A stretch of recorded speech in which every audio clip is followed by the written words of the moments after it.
बिस्मिल्लाहिर्रहमानिर्रहीम, अस्सलाम वालेकुम, वेलकम टू लिटरेचर ऑनलाइन। आज का टॉपिक है, एक पोइम कर रहे हैं हम, फ्यूनरल ब्लूज़। ये W.H. ऑडेन ने लिखी है और ये पोइम पब्लिश हुई थी फर्स्ट टाइम 1938 में। ठीक है, पोइम है about immensity of grief that is shared by the speaker who is W.H. Odean. उसने अपने को बहुत अजीज़ को खो दिया है, लॉस्ट समवन स्पेशल, बट अब वो चाह रहा है कि बाकी दुनिया भी उसके गम को उसी तरह महसूस करे, इस लॉस को उसी तरह महसूस करे जिस तरह ऑडेन महसूस कर रहा है इस चीज़ को। वो हर चीज़ को उस वक्त को रोक देना चाहता है, हर चीज़ को ख़त्म कर देना चाहता है इस वक्त। तो the theme of this poem is grief and isolation. ठीक है, इसका हम ट्रांसलेशन स्टार्ट करते हैं।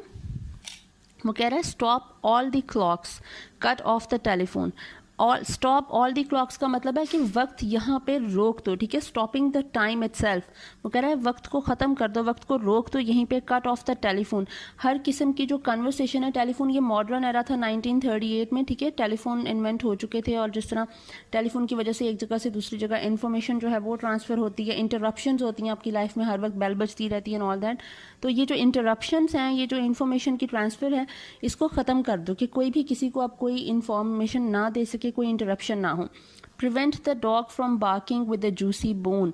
ठीक है, डॉग जो बार्क कर रहा है उसको भी चुप करवा दो।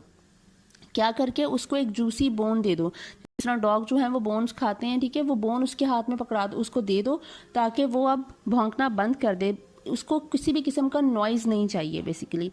साइलेंस द पियानोज, हर किस्म का जो पियानो है, पियानो इसने यूज़ किया है as a symbol of parties and celebrations, कि हर सेलिब्रेशन को बंद कर दो, खामोशी कर दो हर तरफ। And with muffled drum bring out the coffin, और बिल्कुल जिस तरह ड्रम की आवाज़ नहीं आ रही होती, किसी भी किस्म का साउंड ना हो, इतनी खामोशी से, पिन ड्रॉप साइलेंस हो, उसमें कॉफिन को बाहर ले आओ। लेट द मोर्नर्स कम। ठीक है, और जो लोग उसके गम में मुब्तला हैं, जिनको इस लॉस जिनको ये वाकई में लॉस लग रहा है, उनको आने दो। Let aeroplane circle moaning overhead, aeroplanes जो हैं वो सर्कल करें उसके सर के ऊपर, मोर्निंग के वो गम में जिस तरह आहोजारी कर रहे होते हैं उस तरह। Scribbling on the sky the message he is dead, और वो मतलब जिस तरह हम लोग, जिस तरह डिफेंस डे होता है, ठीक है, उसमें एरोप्लेन्स जो हैं वो हवा में जब वो सर्कुलेट कर रहे होते हैं, वो कुछ ना कुछ शेप्स बना रहे होते हैं।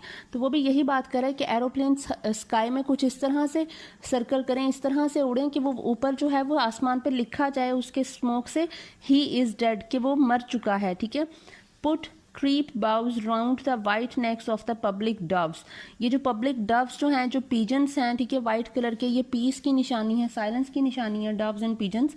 ठीक है, उनके जो वाइट कलर के ये होते हैं, ठीक है, इन वाइट कलर के ऊपर ब्लैक कलर की बो पहना दो, जिस तरह टाई होती है वो इनके गले में बांध दो, ये उसकी गम की निशानी है। ठीक है, as a symbol of grief. ठीक है, let the traffic policemen wear black cotton gloves, और जो ट्रैफिक पुलिसमैन है उनका यूनिफॉर्म वाइट हुआ करता था, उनको भी ब्लैक ग्लव्स पहना दो। ठीक है, ये सारा कुछ ये मॉर्निंग के सिंबलाइज कर रहा है, गम को सिंबलाइज कर रहा है कि हर चीज़ जो है वो इसका गम मनाए। ठीक है, ये कितना बड़ा लॉस है। He was my north, my south, my east and west, मेरे लिए हर सिमत वही था। ये जो नॉर्थ, ईस्ट, साउथ, वेस्ट, उसका कहने का मतलब है कि इसके लिए हर सिमत, हर जगह, हर डायरेक्शन में एक यही शख्स था। इसकी मतलब ये जहाँ भी जाता था, इसकी डेस्टिनेशन, इसकी जो मंजिल है वो यही एक शख्स था जिसको अब ये खो चुका है। My working week and my Sunday rest, चाहे मैं काम कर रहा हूँ, मेरी जो मतलब ये है कि मेरी ज़िंदगी का जो एक अहम तरीन काम था वो भी इसी शख्स से वाबस्ता था, और मेरी ज़िंदगी का जो लेयर का टाइम है, जो मैं अपने लिए टाइम निकालता हूँ, जो मेरे लिए फुर्सत का वक्त होता है, वो फुर्सत का वक्त भी मेरा सारा इसी के लिए था। My noon, my midnight, my talk, my song, मेरी दोपहर भी उसकी, मेरी आधी रात भी उसकी। माई टॉक, मेरी बातें भी उसी के बारे में। माई सॉन्ग, और मैं जो पोइम्स लिखता हूँ वो भी उसी के बारे में। I thought that love would last for ever, मुझे लगता था, मैं इसी वहम में मुब्तला था कि शायद मोहब्बत हमेशा ज़िंदा रहती है, that love would last for ever, कि ये हमेशा ज़िंदा रहेगी। आई वॉज रॉन्ग, मैं गलत था। अब इससे पता चल रहा है कि शायद वो शख्स मरा नहीं है जिसके बारे में यह बात कर रहा है, उसने शायद इसको धोखा दे दिया है या इसको छोड़ के चला गया है, ठीक है। The stars are not wanted now, वो कह रहा है ये जो सितारे आसमान पे चमक रहे हैं ना, अब ये नहीं चाहिए मुझे। पुट आउट एवरीवन, इन सब की रोशनी खत्म कर दो, इनकी रोशनी मध्यम कर दो। पुट आउट का मतलब है इनको मध्यम कर दो, खत्म कर दो इनकी रोशनी।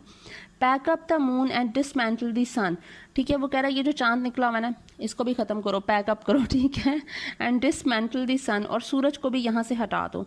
Poor away the ocean and sweep up the wood, जो पुअर अवे द ओशन, ये जो समंदर बह रहा है ना, इतना वसी समंदर है, इसको भी कहीं और जाके उंडेल दो, पुअर कर दो। And sweep up the wood, और ये जो जंगल है, जंगल को यहाँ से साफ कर दो। For nothing now can ever come to any good, क्योंकि अब इन चीज़ों का कोई फ़ायदा नहीं है। मतलब इसे हर चीज़ में खूबसूरती और हर चीज़ में इंटरेस्ट सिर्फ उससे एक शख्स की मोहब्बत की वजह से था। वो एक शख्स था इसकी ज़िंदगी में, तो हर चीज़ इसके लिए मीनिंगफुल थी। And when that someone is not with him, तो अब हर चीज़ की इंपॉर्टेंस इसके लिए ख़त्म हो चुकी है। तो वो कह रहा है समंदर हो, सूरज हो, चांद हो, सितारे हों, डायरेक्शंस हों, ठीक है, हर चीज़ मेरे लिए ख़त्म हो चुकी है। तो ये हर चीज़ अब यहाँ से हटा दो, ख़त्म कर दो इस दुनिया से, मुझे फ़र्क नहीं पड़ता। अब कोई भी चीज़ मेरे लिए किसी कोई पर्पसफुल नहीं रही, मीनिंगफुल नहीं रही, ठीक है, इंटरेस्टिंग नहीं रही है। तो ये इसका ये ग्रीफ एंड आइसोलेशन इसके बारे में था। एंड बिकॉज वो हर चीज़ को खामोशी इसलिए चाह रहा है because he wants the moment of peace for his grief. He wants to be isolated, ठीक है, in a stillness, and he wants free from any distraction and noise. He wants to be free from, ठीक है, any distraction and noise. तो ये इसकी point थी छोटी सी, W.H. Orton की फ्यूनरल ब्लूज। आई होप आपको समझ आ गई होगी। Thank you so much.